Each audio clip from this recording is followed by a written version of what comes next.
चंद्रयान 3 एक साथ सुर्खियां बटोर रहा है तो वहीं जी मीडिया से इसरो चीफ बोले चांद पर एक दिन मेन मिशन ले जाएंगे। कामयाब लैंडिंग की पूरी तैयारी थी इसरो चीफ। तो वहीं 2025 में खला में गगनयान पहुंचेंगे। एक दिन हिंदुस्तानी भी चांद पर जाएगा।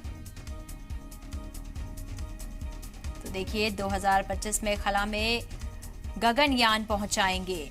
एक दिन हिंदुस्तानी भी चांद पर जाएगा। देखिए वही चीज जो कि प्रधानमंत्री नरेंद्र मोदी ने बोली तो वहीं इसरो के चीफ भी बोले कि एक दिन हिंदुस्तानी चांद पर जाएगा। प्रधानमंत्री मोदी कल जिस तरीके से प्रधानमंत्री मोदी ने कहा कि चंदा मामा दूर के नहीं, आने वाली पीढ़ी, आने वाले बच्चे कहेंगे कि चंदा मामा बस एक टूर के।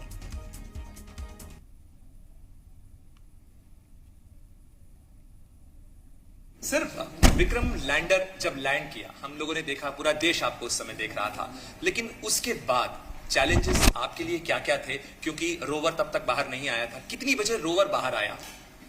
See, after landing there is a lot of activities. हमको इस चेक करना था कि इसका इंक्लिनेशन कितना है, tilt how much है. So we found that tilt is very very benign. It was only 6 degrees. हमको ये टेरेन के बारे में कुछ तो फोटोग्राफ लेके हमको चेक करना है, तो हमको क्या हमारा रोवर बाहर निकल सकता है या नहीं. So then we have to look at temperatures. So temperature तो बिनाइन होना ही चाहिए. इसके बाद तो हमने तो नहीं तो हमारा हीटर ऑन करके उसको वार्म करके फिर डिप्लॉयमेंट कर सके. देयर आर मैकेनिज्म्स अंदर है. सो लैंडिंग के समय जो डस्ट होता है उसका डस्ट को जाम करेगा. सो इस सब के चेकिंग के बाद हमने there is a ramp deployment sequence. दूसरा रैम्प है, पहला रैम्प भी है, तो दोनों रैम्प को हमको डिप्लॉय करना है. सो डिप्लॉयमेंट तो हुआ उसी समय. उसके बाद लैंडर को निकालने में कई डिफिकल्टीज है. एक डिफिकल्टी है कि हमारा ग्राउंड स्टेशन का विजिबिलिटी है. सो इसलिए उस समय हमारे जो बेलालू में और 32 मीटर विजिबिलिटी से बाहर निकल गया. सो हमको एक ground station, international ground station को इसमें डालना पड़ा. सो उसके सम चेकिंग करने की जरूरत थी. सभी के बाद अगेन ये रोवर रैम्प ओपन हुए तो सब टेम्परेचर तो कम हो जाएगा. आधे घंटे में self the temperature will drop by 30-40 degrees. So if पूरे नीचे जाए तो हमारा मैकेनिज्म तो खराब होगा. सो इसलिए हमने जरूर काम किया कि whether it's working very well. Then we tried our best to make the rover come out fast.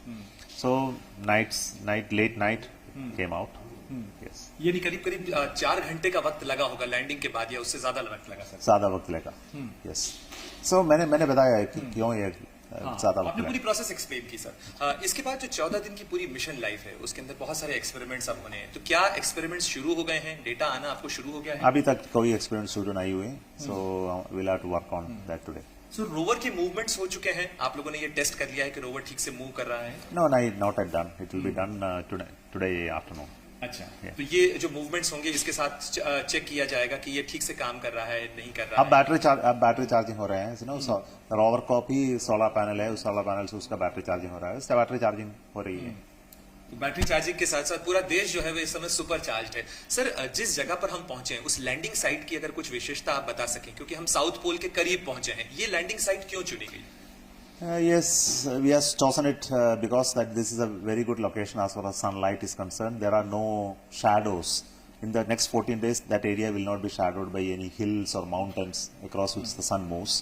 So it gets into shadow, then temperature will drop very deep and we need to put heaters. Too much energy will be spent. So that is one area.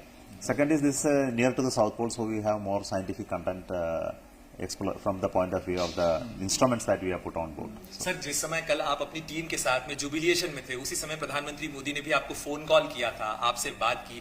क्या कुछ उन्होंने कहा? और उन्होंने कहा कि आपका नाम तो वैसे ही चंद्रमा से जुड़ा हुआ है, सोमनाथ. आप सब सुना है ना जो बात उन्होंने बात किया. सो सब सोशल मीडिया में आए. So we were very happy. I only said thank you sir for your blessings and support. तो क्या उसके बाद भी आपकी बात हुई है या प्रधानमंत्री की यहाँ आने की अपेक्षा की जा रही है? तो उसके लिए क्या स्पेशल तैयारियां यहाँ पर हैं? अगर आए तो हमने जो तैयारी किया है कि हम जो कुछ एग्जीबिशन करें, हमने कैसे चंद्रयान तो 3 बनाए। उसके बाद उसके जो लीडर्स है, उसके प्रोजेक्ट डायरेक्टर है, मिशन डायरेक्टर है, सेंटर डायरेक्टर है, उस सबको परिचय करें। और जो हमारे ये प्रोसेस हम कैसे ये कंट्रोल करते हैं सबको उनको एक्सप्लेन करें। सर, चांद के बाद अब इसरो की नजर सूरज पर है। आदित्य L1 मिशन जल्दी ही लॉन्च होने वाला है। इसके आगे के जो फ्यूचर मिशंस हैं उसके बारे में अगर आप कुछ बता सकें। आदित्य के बाद हम जो करेंगे जो और इनसाइट 3DS है, ये इनसाइट 3DS है, क्लाइमेट ऑब्जर्वेशन सैटेलाइट है। हमको जो पता है हमारे क्लाउड कवर और rain information, weather information comes from the satellite. इसके बाद हमने जो SSLV D3 क्या लॉन्च करेंगे और नाइसार सैटेलाइट है, NASA ISRO synthetic aperture radar satellite हमारे नेक्स्ट ईयर बिगिनिंग में लॉन्च करना पड़ेगा। या गगनयान का कई लॉन्चेस होंगे। पहला लॉन्च होगा सितंबर अक्टूबर तरह, उसके बाद दिसंबर जनवरी में भी। तो क्या 2025 तक हम अंतरिक्ष में पहुंचा पाएंगे गगनयान को? Sure we will be able to reach. Sir, कल पूरे देश ने खास पार्टी की है, आपने पार्टी की है नहीं की? हमको काम है यहाँ, पूरा नाइट हमने काम किया है। कल पूरी रात आप लोग काम करते रहे। एक आखिरी मैसेज के तौर पर, पूरा देश आपको देख रहा है, एक मैसेज अगर आप कहना चाहें कि क्या यहाँ से आगे, सितारों से आगे जहां और भी हैं, हम जाएंगे भारतीय वहाँ एक दिन चंद्रमा पर और पैर उठेंगे या क्या, ऐसा बोलना अच्छा नहीं है। तो हम और एस्ट्रोनॉट्स है जो गगनयान में जाएगा और हमने जो ह्यूमन स्पेस फ्लाइट कैपेबिलिटीज हम बनाते हैं इसके तरफ से और हमारे जो गाइडेंस प्रोग्राम है मून जाने तक का, इसके वजह से हमको एक दिन Indians will go to moon. यानी आप भारत के आदमी को चांद पर लेके जाएंगे, ये तैयारी चल रही है? तैयारी चल रही है और गगनयान प्रोग्राम है। हमसे बातचीत करने के लिए बहुत बहुत शुक्रिया आपका। तो आप सुन रहे थे खुद डॉक्टर एस सोमनाथ को, जिनका कहना था कि अभी मुकाम और भी हैं और एक दिन आएगा जब भारतीय वाकई में चांद पर कदम भी रखेंगे और तिरंगा भी लहराएंगे।